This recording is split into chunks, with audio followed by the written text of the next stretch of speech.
As this year comes to a close, there is a question that haunts many accomplished professionals. Can I really do one more year of this? You have built a solid life around a demanding career. You know how to perform, to carry responsibility, to be the person others rely on. On paper, it works.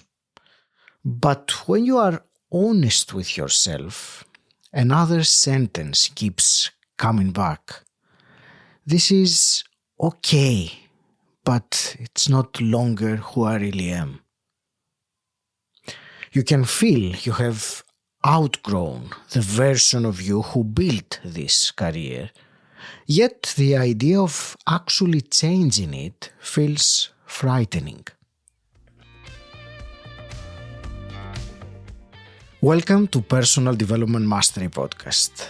I am your host, Dr. Agi Keramidas, a mentor, coach, and former dentist. In this episode, we are talking about the hidden cost of staying in an okay career for one more year, and how to make next year your pivot year. You might be listening to this as the year is coming to a close. Around this time, when people ask you, how's work? The words that come out of your mouth are something like, it's fine, it's okay, I can't really complain. From the outside, your life looks good. You have created stability, you are seen as someone who has done well. And yet there is a quiet inner voice that keeps saying, this does not fit me anymore. That tension is very familiar to me. For over 20 years, dentistry was my career, my identity, my day-to-day reality. On paper, I had made it. The career, the recognition, the nice car. But inside, there was a growing sense of discontent and an inner pull towards something else. You might be in a career you once loved, but it no longer excites you. You might feel like you have outgrown your role or even your whole profession. You feel this pull towards something more meaningful, more aligned with who you are now. And then another thought comes in. Now is not the right time. I'll see how things look next year or after the holidays or after this project finishes or after things calm down. So you roll the decision forward and you stay in your okay career for one more year. And let's clarify something here. When I say okay career, I don't mean something bad or toxic. In fact, that is what makes it tricky. An okay career is one that looks respectable from the outside, it pays the bills and maybe more, much more. It gives you a sense of security. But inside, this okay career feels dull or draining or flat. It feels misaligned with your values or perhaps too small for who you have become. The danger with okay is that it's comfortable enough to stay, but uncomfortable enough to slowly eat away at you. And today I want to talk about the hidden cost of the decision to stay in a okay career for another year. And I don't mean the obvious things, I mean subtle costs that build up over time. And also at the end of this episode, I will share a simple plan you can use to start changing things. But first, let us look at what staying in the okay career for one more year is really costing you. And I can see three major consequences. The first consequence is the erosion of self-trust. Each time you feel that inner nudge and you override it, your self-trust weakens a little. You carry on being sensible, but underneath you start doubting your own judgment. And over time, indecision feels safer than choosing. But what I want you to keep in mind that indecision is still a decision to stay where you are. The second major consequence is the opportunity cost to your future self. And what I mean by that is that one more year like the previous one in an okay career is not just a repeat. It is a year that you are not building what comes next. No experiments, no new skills, no data from trying things in real life instead of just in your head. Consider this, if you had spent even 1 hour or 2 hours a week this past year exploring a new chapter, where might you be now?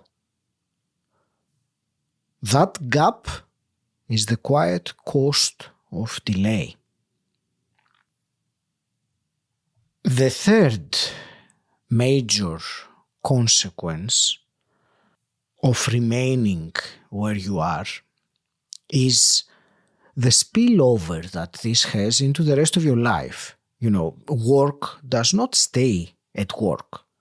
When you spend most of your time in a role that no longer fits, it shows up.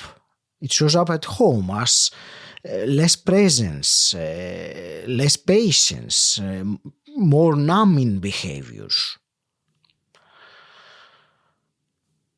These are 3 major hidden costs of one more okay year.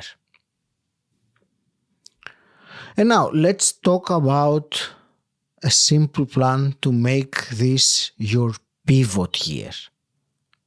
I do not believe in those big New Year's resolutions that fade by February.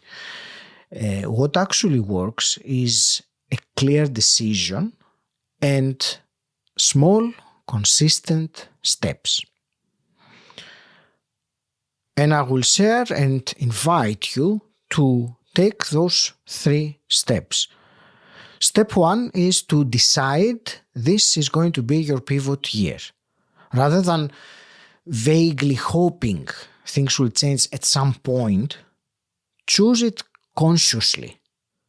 Declare to yourself, this is the year I move from an okay career to work that is aligned with who I am now. And you do not need the full plan.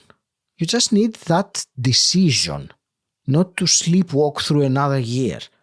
So take a piece of paper and write down. By December, I want to be able to say, this was my pivot year because, and finish the sentence in your own words. Step number 2 that I invite you to take is to get honest about what aligned means for you. And when I say that, I do not mean that you have to work out your ultimate calling. Start with some simple questions like, when do I feel most alive at work? Or which parts of my current role drain me the most? Another very good question is, for my next chapter, even if I may not know what it is exactly, what are 3 non-negotiables for me?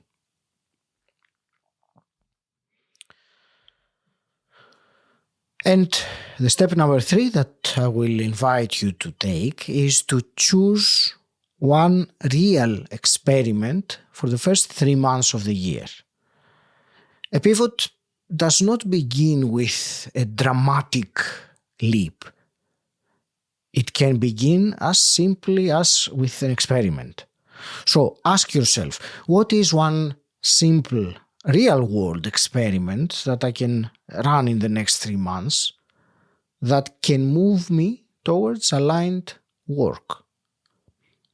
This could be a conversation or a small project or a course that you wanted to take or protecting a block of time for exploring these things. Whatever it is, make it specific and doable. And then at the end of 3 months, review it. This is how clarity is built, through action and reflection, not just thinking harder.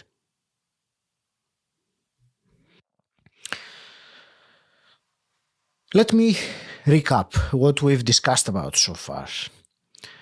Staying in an okay career for 1 more year quietly erodes your self-trust. It steals time from your future self and spills over into your health and relationships. You can choose a different pattern.